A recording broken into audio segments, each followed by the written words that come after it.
Para empezar y ponernos bien ya en contexto, primero de todo, ¿qué es una emoción?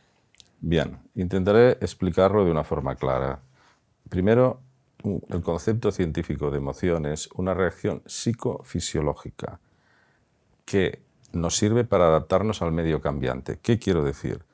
Una emoción es un cambio a nivel de la mente, de los pensamientos, pero también fisiológica, quiere decir del cuerpo. Cuando sentimos emociones, hay unos cambios tremendos en toda nuestra fisiología, en todo nuestro cuerpo, y nos preparan para afrontar las diferentes circunstancias y situaciones que se nos presentan en la vida.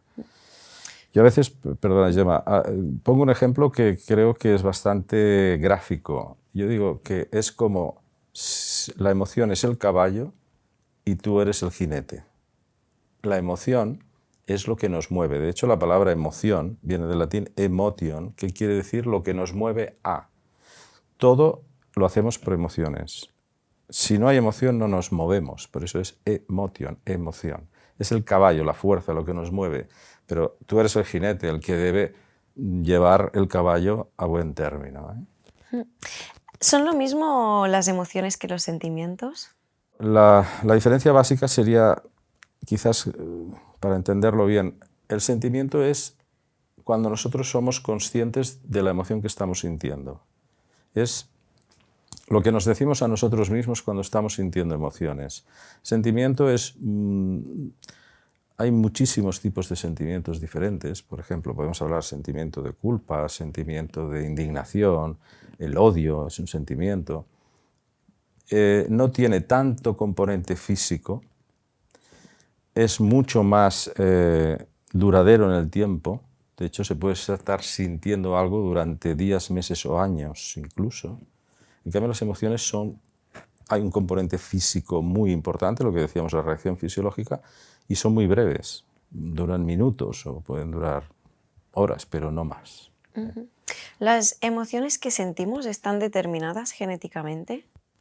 Bueno, como todo en el cuerpo humano y en medicina, en biología, todo es una mezcla entre genética y ambiente. Es decir, la genética nos predispone a reaccionar de diferentes maneras a nivel emocional, pero nos condiciona mucho el ambiente, es decir, cómo nos programa la vida desde que nacemos, nuestra educación, todo condiciona lo que se llama la personalidad.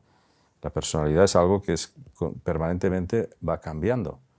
Nos vamos cambiando nuestra personalidad a medida que vamos viviendo, y eso condiciona más incluso que la genética, pero la genética determina también. Entonces, las emociones surgen frente a diversas situaciones que nos pasan en la vida, ¿no? ¿Por qué dos personas reaccionan de forma distinta a la misma situación? Pues básicamente esto enlaza con la explicación anterior, porque no hay dos personas iguales. Depende muchísimo de la personalidad y también de su propia genética. Entonces, lo que tú dices, al final, este es un concepto importante que seguramente saldrá en una pregunta posterior, pero no reaccionamos por lo que nos pasa, sino por lo que pensamos sobre lo que nos pasa. Y cada uno, en función de su educación, de su personalidad, piensa de una manera o de otra ante las cosas que nos pasan en la vida. ¿Cómo influye la educación de los padres y de los maestros en la expresividad emocional del niño? Pues seguimos con el mismo argumento. ¿Cómo se configura la personalidad? Yo diría que lo de la genética sería el hardware, la personalidad es el software. Eso es nuestro programa. Y eso constantemente cambia. ¿Y quién programa nuestra personalidad?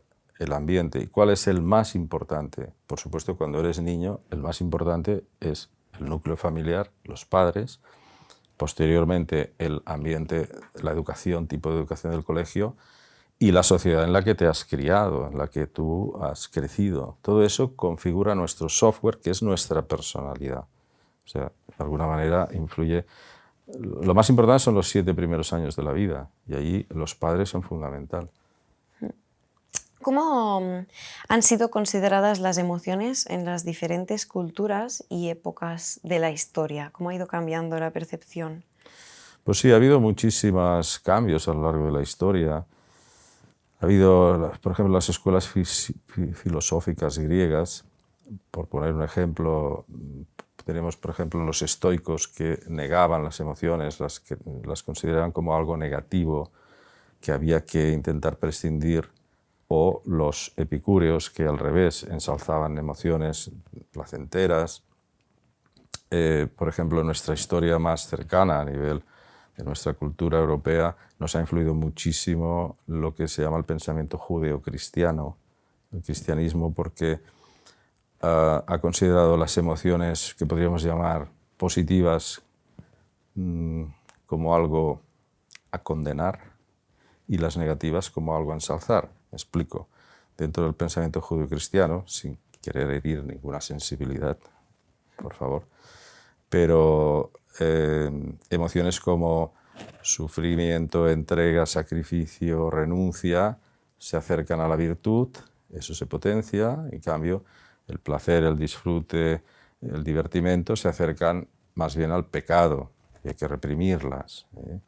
Luego, posteriormente, por ejemplo, hubo una época en la historia de nuestro medio de Occidente que era el racionalismo con Kant, que él negaba, él decía que las emociones entorpecían al raciocinio, por eso se llamaba el racionalismo, que había que intentar evitar. Estaban como condenadas las emociones, ¿no? Como mal vistas. Y decían que el hombre tenía que ser puramente racional. ¿Y es verdad esto? ¿Que las emociones No. influencian a nuestro razonamiento? Sí, pero bien gestionadas en positivo. ¿Eh? Obviamente, es como todo, llevado al extremo es malo.